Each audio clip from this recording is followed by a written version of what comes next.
Namo Sang Hyang Adi Budaya, Namo Buddhaya, dan salam sejahtera bagi Bapak Ibu sekalian. Pada kesempatan sore ini adalah malam terakhir di mana Ibu almarhumah ditempatkan di sini.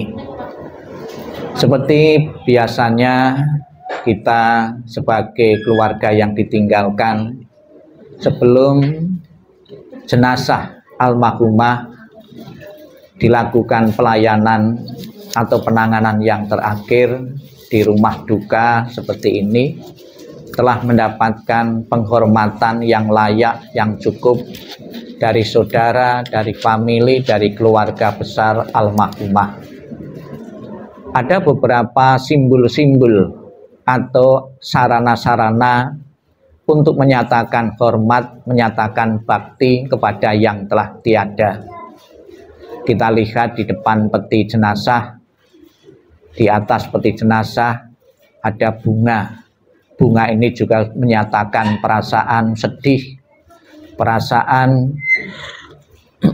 karena ditinggal orang yang amat dicintai, dan juga menyatakan simpatik kepada keluarga yang berduka. Terbukti juga ada banyak karangan-karangan bunga. Ada ciri khas di kalangan umat Buddha, karangan bunga itu ditulisi bukan ikut berduka cita, namun ada tulisan bahasa Indonesia menggunakan bahasa Pali, bahasa India kuno. Mungkin Bapak Ibu juga pernah melihat ada salah satu karangan bunga ditulisi Anicca Wata Sangkara. Ini kalau diterjemahkan di dalam bahasa Indonesia kurang lebih segala sesuatu yang terbentuk itu tidak kekal. Yang terbentuk tidak kekal, tidak abadi, tidak langgeng.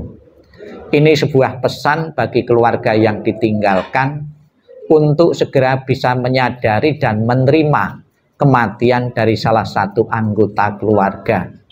Tanpa kecuali anggota keluarga kita pun juga harus tunduk pada hukum ketidakkekalan, ketidakabadian. Ketidakkekalannya apa?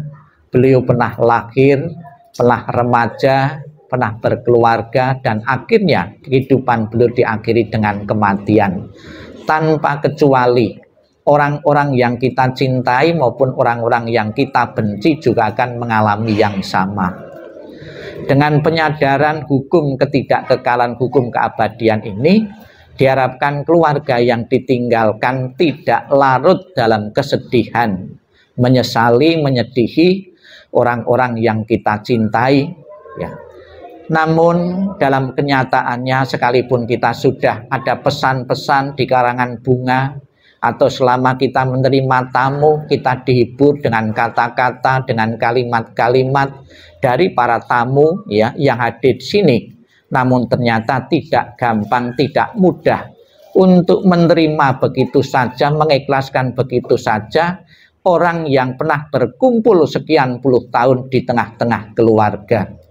Bisa saja kita serahkan pada Tuhan, bisa saja segera menerima hukum perubahan, hukum anicca ini kalau umat Buddha. Namun ternyata tidak semudah itu ya. Namun dalam beberapa kesempatan Sang Buddha berpesan kepada para umat pada waktu itu, dan pesan moral Sang Buddha ini juga masih berlaku sampai saat ini. Akan sia-sia jika engkau meratapi yang mati. Yang mati dengan diratapi dengan cara apapun ya, juga tidak pernah akan kembali hidup lagi ya, tidak akan pernah hidup kembali. Justru yang selalu meratapi, menyedihi dengan berkepanjangan juga malah bisa sakit dan ikut mati juga. Ditangisi dengan cara pun tidak pernah akan kembali. Cara yang bijaksana oleh Sang Buddha adalah menerima hukum kenyataan, hukum kesenyataan yang pernah lahir cepat atau lambat, mau atau tidak mau pasti akan mengalami kematian. Tidak perlu dicemaskan, dikhawatirkan keluarga yang ditinggalkan.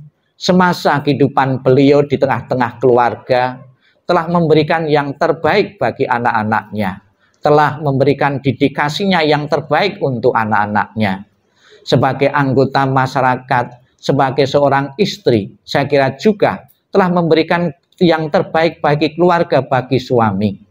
Kebaikan-kebaikan yang dikumpulkan beliau yang tidak terukur dan tidak terhitung itulah yang akan menentukan arah kelahiran beliau di alam-alam berikutnya.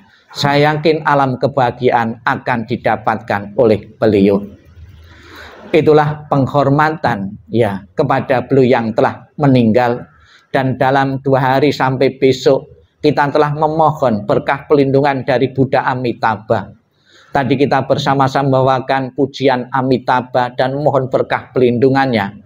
Di dalam janjinya beliau mengatakan, barang siapa menyebut namaku, mengulang namaku dengan penuh keyakinan dan berharap untuk terlahir di alam surgaku, surga bahagianya, yaitu surga Sukawati, aku akan menjemput arwah itu dan menempatkan di alam surga sucinya.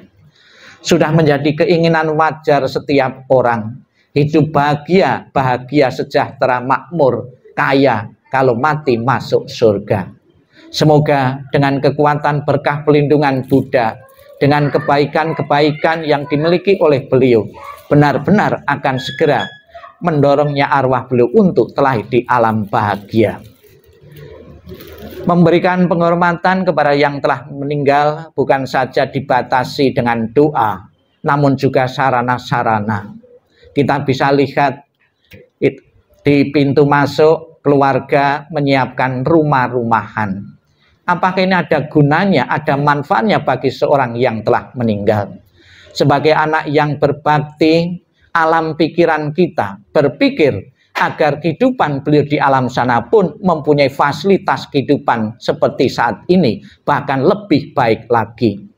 Kita berpikir setelah meninggalnya beliau akan menempati rumah sebagus ini, seindah ini, semegah ini. Pasti keluarga akan bangga dan bahagia dan tidak mencemaskan lagi. Alam pikiran kita untuk mendoakan mamah mempunyai kehidupan yang bahagia, yang sejahtera di alam sana. Kemudian juga di samping rumah sebagai fasilitas utama kehidupan, agar belum tidak menemui kesulitan di saat bepergian, dikirimi pesawat. Agar beliau di saat bepergian di jarak-jarak dekat dikirimi mobil-mobilan. Kemudian agar beliau tidak kecapean dikirimi pembantu. Sebagai anak yang berbakti kita berpikir seperti itu. Jangan sampai orang tuaku di kelahiran-kelahiran berikutnya itu mengalami kekurangan-kekurangan. Maka alam pikiran kita sudah menyiapkan beliau di alam sana dengan simbol dibakari rumah-rumahan dan sarana-sarana lain ini. Ini makna yang pertama, rumah-rumahan. Kemudian yang kedua, agar beliau tidak melekat terhadap apa yang pernah dipunyai di dunia ini. Semua dikirimkan, rumah-rumahnya sudah dikirimkan. Bahkan ada juga biar tidak melekat terhadap prestasi yang pernah dicapai, ada yang mengirimi piala. Piala ketika beliau masih hidup itu mendapatkan penghargaan, dikirim juga. Sebagai simbol beliau tidak melekat lagi terhadap dunia ini. Seseorang yang masih ada kemelekatan terhadap dunia ini akan menjadi makhluk bergentayangan. Semoga beliau pun langsung di alam sana pun juga bebas, tidak memikirkan, tidak melekat terhadap harta bendanya yang pernah dipunyai di dunia ini. Kemudian makna yang ketiga, tadi yang terakhir, Bapak Ibu memberikan penghormatan untuk rumah-rumahan ini. Ini sebuah pesan kepada Bapak Ibu keluarga yang ditinggalkan, terutama putra-putri beliau, anak-anak beliau, untuk menghormati warisan dari apa yang pernah dipunyai beliau.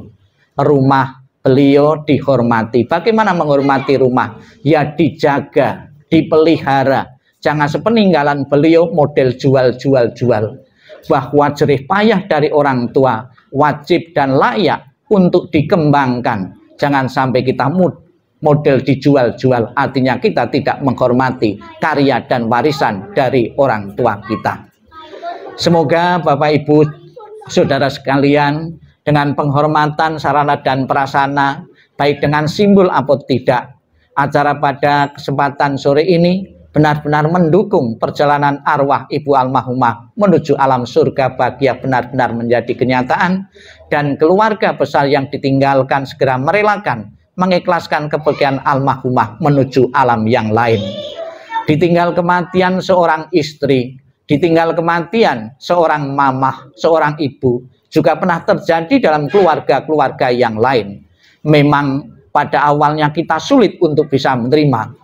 Semoga dengan proses waktu dan penyadaran bagi kehidupan ini tidak kekal, benar-benar keluarga besar segera merelakan dan mengikhlaskan kepergian beliau di alam sana.